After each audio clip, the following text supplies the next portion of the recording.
This week on Overtime, we talk about all things Sunday in the park, and we spend a little bit of time talking about how there's a place that's been prepared for you. Make sure you like, subscribe.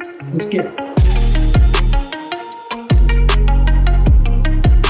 Welcome to Center City Overtime, a weekly podcast where we take a little more time to dive into Sunday's message. And I still wasn't ready. I'm like half. You said ready. I know, you're right. No, just keep it going. I just was half sip. I was like, oh, what do I do? I do check before I start, and he said we're ready whenever. Absolutely. So here we are, and we're ready. And this week is so special because we are going to dive into the message a little bit, but I kind of want to talk about all of Sunday. We had our first ever Sunday at the park, which was a great opportunity to have a little bit of worship, a service, and then a time to hang out as community. And it was very hot. My watch did give me a heat advisory right before the service started, and I just was like, we're going to go. But it was so fun. It was a lot of fun. It was kind of, regardless what the kind of intention was, like there was really two things that I saw happen that I thought was incredible. Number one, it's the first time that we've been all together since right around the Easter season, where we brought both services together. So it was incredible to see people who really haven't seen each other for a long time, but know each other. And it is also a little weird because we went into two services and then stopped doing our groups. We went into our rest from our group season. And so it was exciting to see everybody kind of come back together. It felt a lot more like a family reunion than it did have that I think feel. I expected. I don't know. Well, you have a big family. Yeah, I do. It was much larger than my family reunions. Yeah, but it had that vibe, although it was a lot larger than even my family reunion, and that's saying a lot. Yeah. But then we got a lot of brand new people introduced to the community. I think I couldn't go 3 minutes without having a new conversation, and it was, hey, Pastor John, let me introduce you to my cousin, or Pastor John, let me introduce you to my high school friend, or Pastor John, let me introduce you to my coworker. And I thought that was incredible. What an amazing opportunity, and just the way that our people responded across the board was phenomenal. So it was a great, really, really great event. Yeah, it really was. And I have to say, I didn't know exactly how everyone was going to pull off doing an actual service out there. Like, thankfully, that wasn't my area where I needed to be focusing on preparing. So when we showed up and there was that stage, which was a little high. I was a little nervous walking on that thing. I know I didn't need to be, but it was high up there. But the way the band, like their team came together and they were ready to go, and the fact that the TV screen was there, I just want to shout out. There were so many volunteers who worked in so many different areas, whether it was greeting or manning bounce houses or being there early to set up and do the tech or grilling all the burgers and hot dogs, which, you guys, that is an active service in the middle of August. Absolutely. Thank you, because it took so many people, and it made it feel like it wasn't overwhelming for any one person. Like, we all were able to still have fun. Yeah, shout out to John and his team who kind of navigated all the tech. It's not the easiest to try to do a worship service in the middle of a park, and they did it so well. John had the team there early, setting up. It was so fluid, and then breaking everything down. He did such a great job. Marilyn, her worship team, did a great job. Pastor Joey and that whole team. I loved the energy I got from all the greeters, and the hospitality team. You told me to be high energy, so I passed it on. They were out of control. I loved it, and I absolutely loved it. So it was a great Sunday. Yeah, it was. Now, I know you've been preaching for a long time. Where does this rank as far as like strange locations to give a sermon in your life? Not even close. What's the strangest? I'm sorry, this is a rabbit trail, but I just need to know. So there's been several missions trips where one of the strangest places I ever spoke at was at an orphanage for kids in the middle of the mountains in Mexico. I want to say it was around the Jalapa area, where, fun fact, the jalapeno is from. Oh, there we go. And it was odd in just location and space, but also just kind of the room was a little odd. So that was a weird place. I've spoken Whoa, there's a fly in here. Wants to be a part of the podcast. It was probably part of the cookout. When I was younger, my dad used to take me on the weekends to migrant fields where some of the migrant workers would gather and collect, and he would communicate the gospel. And there's a couple times where he's given me an opportunity to actually speak at a young age. So that was strange because that was all makeshift. Like, it was dirt floors, and we were like pulling up crates for chairs, and they had a little room that they had set up, but even the room was still exposed to the outdoors, and that was probably one of the odd ones. So I've had a couple things, but picnics outside, I will tell you, I don't know, the amplification in the pavilion was a little weird, so my voice was shot by the first 5 minutes, but it was a lot of fun. Yeah, and I love what you talked about, was really this idea of having a place prepared, which was so great for a time when we had a lot of people who were coming in new, but hopefully in a way that they felt like, we want you to be here. We've prepared a place for you. We've got food. We're so glad to have you. And you talked about what that means and what that looks like when God prepares a place for us. But before we even get into that level, I wondered if you had any personal stories of either a time that you've shown up and been blown away because there was a place prepared for you, or a bad example of a time you've shown up and it's just like, did they even know I was coming? Yeah, so one of the odd ones, and it's a little bit of a strange story. I used to do music. Okay. When I was really young. So I was a part of a rap group. Back then, it wasn't like today where Christian, rap music is like everywhere. Like, Christian hip hop is huge, and, you have the 116 movement and all these guys. Back then, a lot of churches still weren't really good with the idea of hip hop and what God can do through that. So I do remember we got invited to do a church, and it was a Spanish church, which was extremely conservative. And we got invited by, not the youth pastor, we got invited by one of his staff members.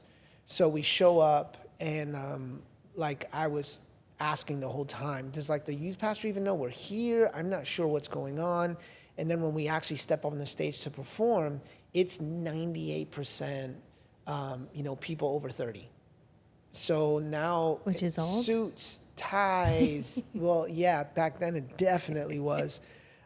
Suits, ties, the whole thing felt strange from beginning to end. Never felt comfortable. You can tell that we were kind of last minute added to the docket. Nobody kind of listened to our music or knew who we were. So there was definitely a sense of just awe in the room. Like, who are these guys? What are they doing? So that was probably the most awkward moment. We got off the stage. The youth pastor kind of greeted us, but then brushed by us. And then after, we were mingling and just kind of in a corner. Nobody talked to us. The whole thing was super odd. And I was like, I'm never doing this again. I never want to do this again. This isn't a counseling session, but how did it feel when you realized, they don't really know who we are, and they weren't really ready for us? Yeah, there's a part of my personality that instantly recognized it as a challenge. Okay, well, they're going to know who we are by the time we leave. But once the performance was over, that part of my personality kind of shut off. And now I'm dealing with the awkward nature of there's no space for me. Mm-hmm. And it wasn't like we won them over because we weren't that good. But there is that awkward, I don't know where to put my hands. Mm-hmm. Again, everybody's dressed up. I'm in a pair of, Dickies and an overgrown button-up shirt. I'm sure that had some kind of writing on it with a hat on backwards or whatever. But I don't, it just didn't fit. And I think often at that age in particular, when you don't fit, you start kind of evaluating you more so than the crowd. You want to know, why don't I fit? Yeah. More so than they weren't prepared, or somebody dropped the ball. Instantly you become introspective. And I'm sure at that age that was what I was thinking when I was done, for sure. What about you? Any awkward moments where you ever walked into a place and felt like they weren't prepared for you? I'm sure there are, but as soon as I asked you the question, I was like, I should have thought about what my answer will be to this, but I didn't. But I kind of have the opposite experience that comes to mind just in the past couple of years, I've been doing this seminary program where I fly out to Oregon once a semester and spend a week out there. But when we started the whole first year, we were just virtual. We didn't go in person because it was COVID and all of that. Yeah. And so the first time that I flew out there, I had never actually met any of my classmates or my professors in person, even though we had had some like big group interactions on Zoom, and I kind of knew who some of them were. And I was sharing an Airbnb with one of the classmates that I hadn't met, and my plane got delayed, so I didn't arrive in Portland until almost 3 a.m, which for me felt like 6 a.m, like I had been up all night long. And I was just like exhausted, and I knew I had a Greek midterm that day, and just like at my wit's end. And the fact that my friend had like tracked the flight, my friend who I had not met in person yet, had tracked the flight, was ready to pick me up, had food at the Airbnb, knowing that I wouldn't have had a chance to get to a grocery store. Even though it wasn't actually her home, I felt so much like she had gone above and beyond to be like, you're not just like here coexisting, but I'm ready for you. And I know the travel didn't work out the way you wanted, but I thought about it. And so it just kind of set that whole tone for this is going to be a week where I'm really with people who care about me and not just because I'm helping share the cost of an Airbnb. And so it was kind of the opposite experience where I was just blown away by the fact that this technical stranger, even though now, I mean, I consider her one of my closest friends, was just so thoughtful and so ready for me, because you almost feel like, would I have done the same thing in her situation? I like my sleep. Yeah, it's tough. It's a challenge when there's not a place prepared for you and you don't feel like you belong. Everything makes you feel uncomfortable. When the place is set and you can tell people have put time, energy, and effort into preparation, they've thought of me. Apparently there's a value to who I am versus, they don't value me. Yeah. And so one of the things that you talked about on Sunday, in just a really sweet way, like I don't want it to sound overly simple, but in some ways it is simple. This idea that God has prepared a place for us. And I think a lot of times, whether it's because we're projecting who we are or we have heard things that are not true about God, we think of him as someone that we almost need to earn our place with. Like, like you need to go and perform really well on that stage so that they know and they are glad that they invited you. Absolutely. And that we just don't think of him as someone who would go out of his way to prepare a place. And yet all through Scripture, it's really clear from the beginning to the end that he does prepare a place for us. What does that mean? Well, when Jesus is talking about it, he talks about preparing a place, and specifically a place where you and him can be together in union. He talks about going away to prepare his Father's house. And it's a big house with lots of room. I thought I'd get to it before you. I love that song. Anyway, most of you probably don't even know. I have a dance to that song and everything. Too bad we're framed up perfectly in these chairs right now, so I can't do it. We can definitely move some stuff if we need to.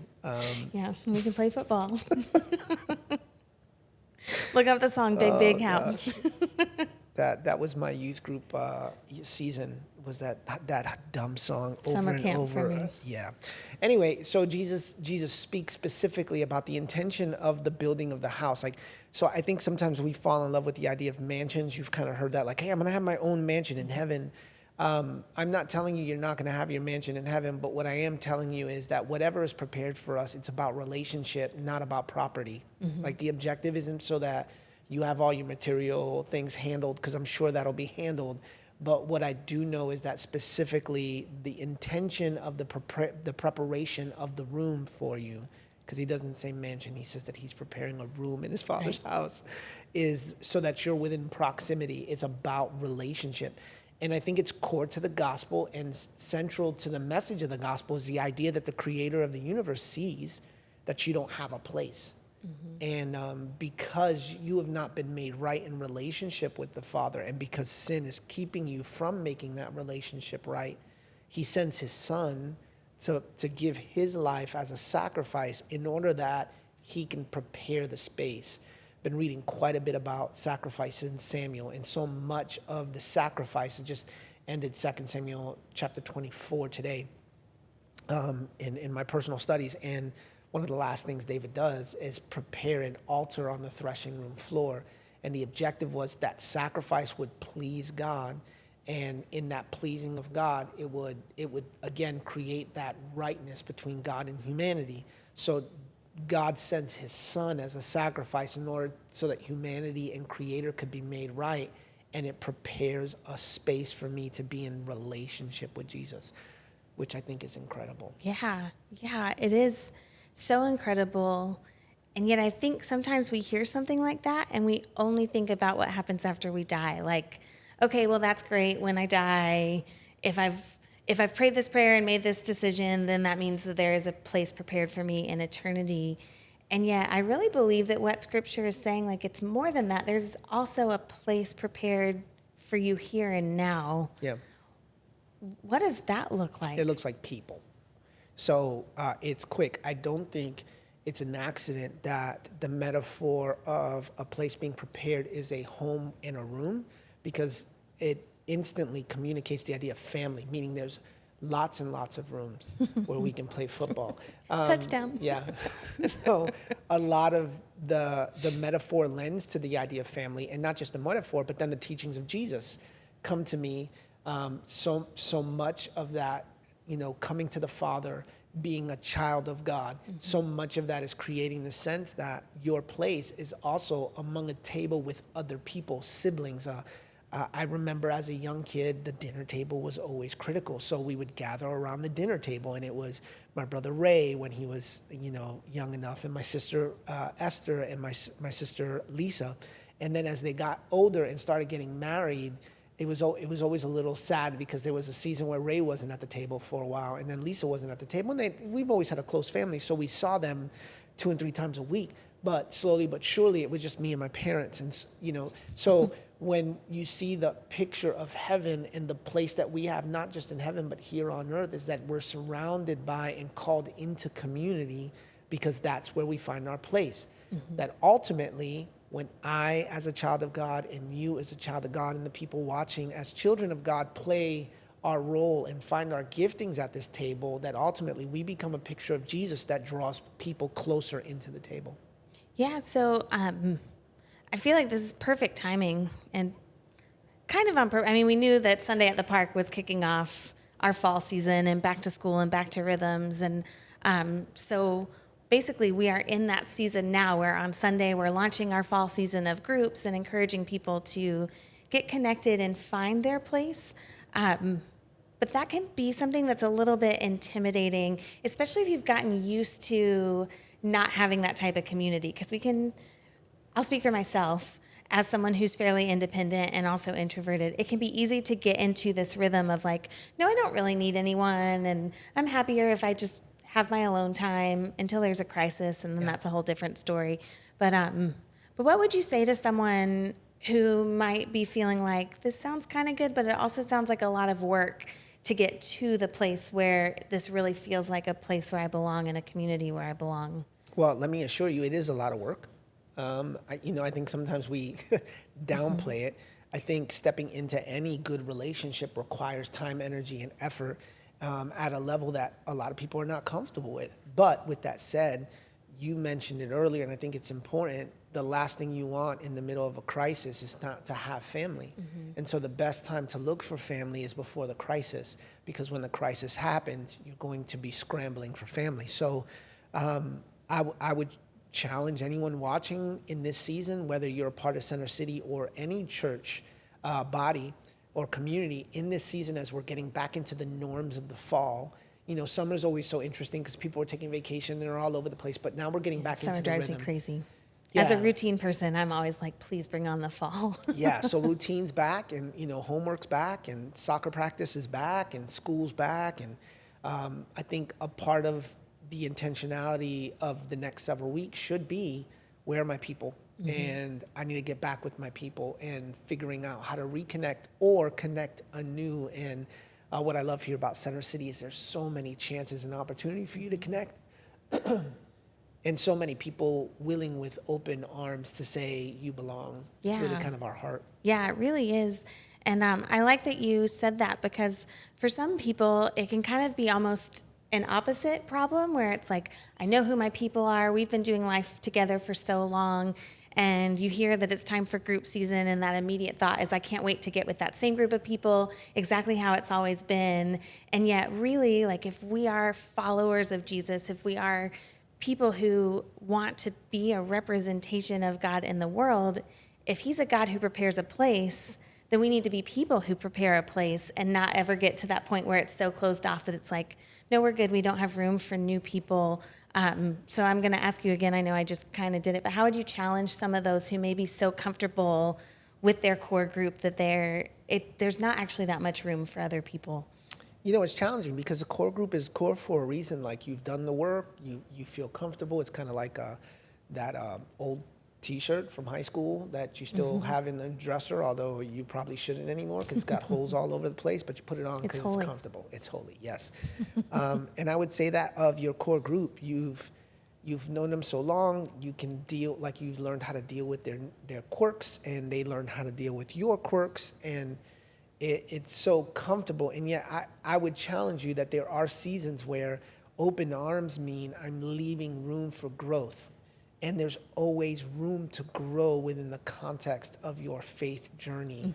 I love that you have your core, and I'm not telling you not to have your core, but there has to be other room, not just in your life, but in the life of the church body for other people. We say it here, and we're really passionate about it, like, Center City is always open and never full.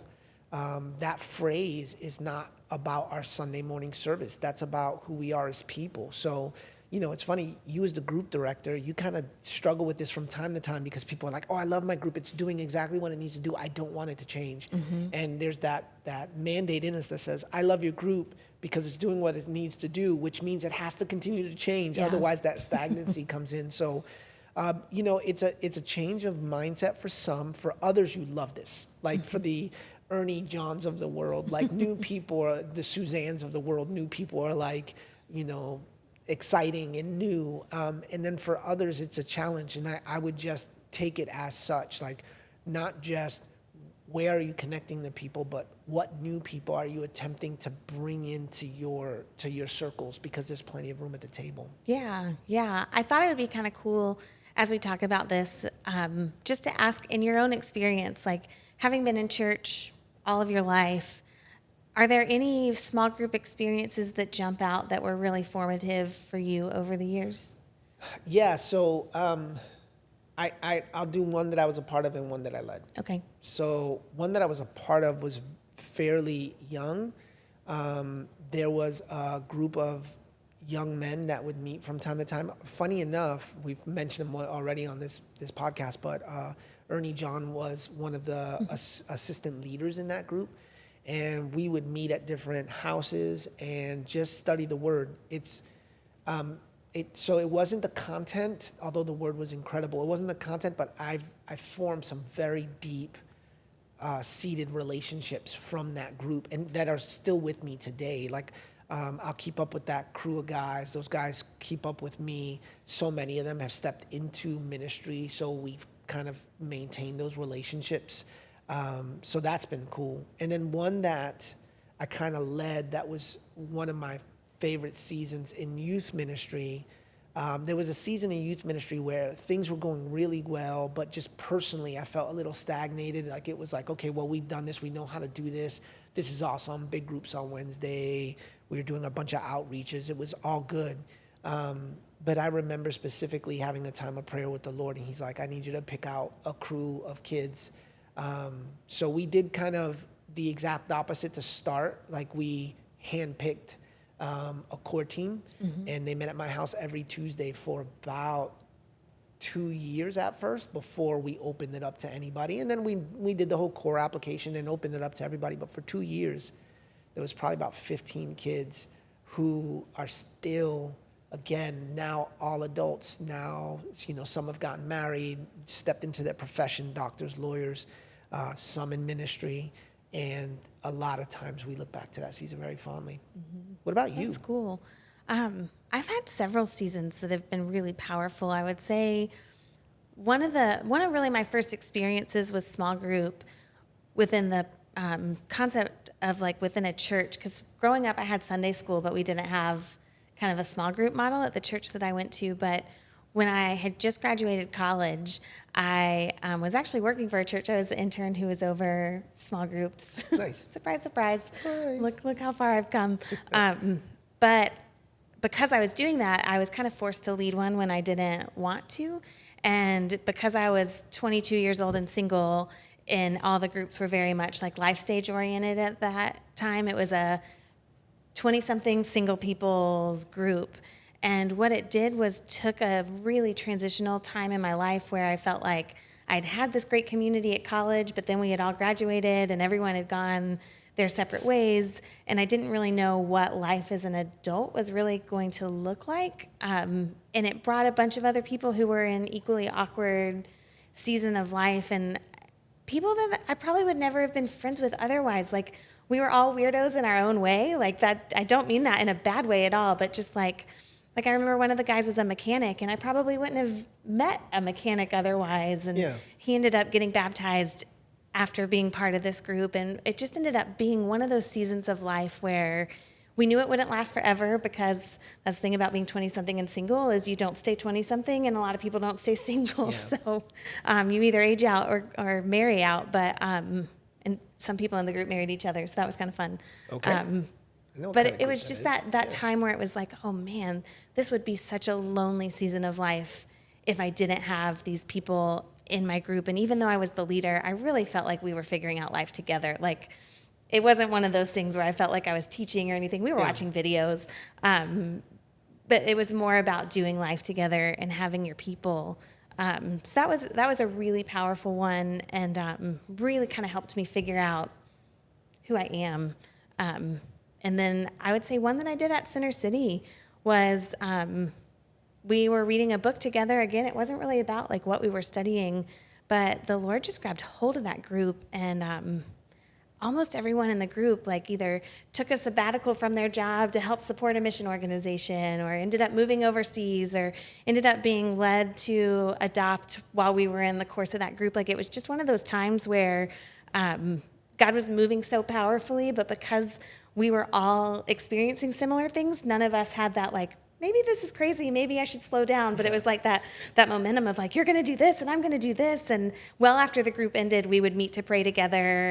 And we even for a season brought like bread and peanut butter and jelly to eat together after church. And then we would give away the money that we would have spent going out to lunch. Like, just kind of one of those times where it was like, oh, God really means what he says about living in ways that look different from the world. But that seems kind of easy when everyone around me is doing something similar. And so also a really formative time, and still some of those people are still at Center City and good friends of mine, and that was another powerful one. So then, as we prep to step into the group season, what are you really excited about? Maybe a new group, or just kind of some more stories? Like, what are you really kind of excited about? Yeah, I'm really just excited about the idea of people being back together. I feel like all summer I've been hearing, whether someone's new or whether you've been around for a while but you've been traveling, that everyone just feels a little bit disconnected, and this is the time to reconnect. And it's a great time if you're new to realize, oh, everyone else is trying to figure out their rhythm. It's not like they've all been hanging out without me, but most of our groups have taken a break, and just to see people come back together and do what they love with people they love. Like, I love our Bible studies. I'm such a nerd, love studying the Bible, and those are great. But I also love that, like, we've got a basketball group that's getting started, and they're just going to hang out and play basketball together every other week. And, we've got groups like the Parks and Greenways group that's going walking, and the hiking group, and just people getting together that's about doing life together. It's not necessarily about what you're doing, but who you're doing it with. And one of the things we just ask all our groups to pray, like that's literally the expectation, is that they would pray together every time, and yet to hear how God works through that prayer, even if it's something that you think like, oh, they're just going to coffee shops and trying out different coffee. Like, just excited to see people come together. Yeah, so maybe you're watching this and thinking, man, I wish I could have that type of connectivity. I would challenge you, whether you're a part of Center City or maybe haven't found the church home yet, or are in the middle of stepping into a new season with the church, or maybe you've been a part of a church forever, you just have never connected into that type of group setting and structure, I would challenge you to be the type of people that accept the place that's been prepared for you. We do it when it comes to salvation, but when it comes to community, we tend to reject that sometimes. And good community says there's a place for you. So fully step in, find a place where you can be authentic and yourself with all of your baggage and all of your mess. Don't try to clean it up and bring all of that noise with you. And my challenge is laid kind of what we read in scripture. It's in those relationships that we find healing. So this could be a new season of healing for you, a new season of identity and rediscovering of purpose and anointing. But it just does require you stepping in and doing the work of community. Yeah. And if you're part of Center City, it's really easy to see what we have at centercity.church/groups. Now, if you check this right after this video is released, if you're one of those faithful who's watching this on Wednesday morning, we love you. But our fall season will be launched on Sunday. So right now you'll see come back on August 20th, and we're getting ready for that. But definitely centercity.church/groups to get signed up. Yeah, and you don't have to be a part of the Center City family, be a part of our groups. Yeah. If you're just in the Charlotte area and happen upon this video, we would love to connect with you. There's so many different opportunities. I can't tell you how many stories we hear of people who have kind of discovered our community through a group before they ever walk in on a Sunday morning. So we would love for you to check some of that out also. Yeah. Sounds great. Well, we cannot wait to be back together on Sunday, even though we'll be back to 2 services, 9 and 11. Yeah. But we are celebrating baptism. Let's go. It's going to be a great week. Always. So we'll see you Sunday, 9 and 11 in person and streaming at 11. We'll see you there.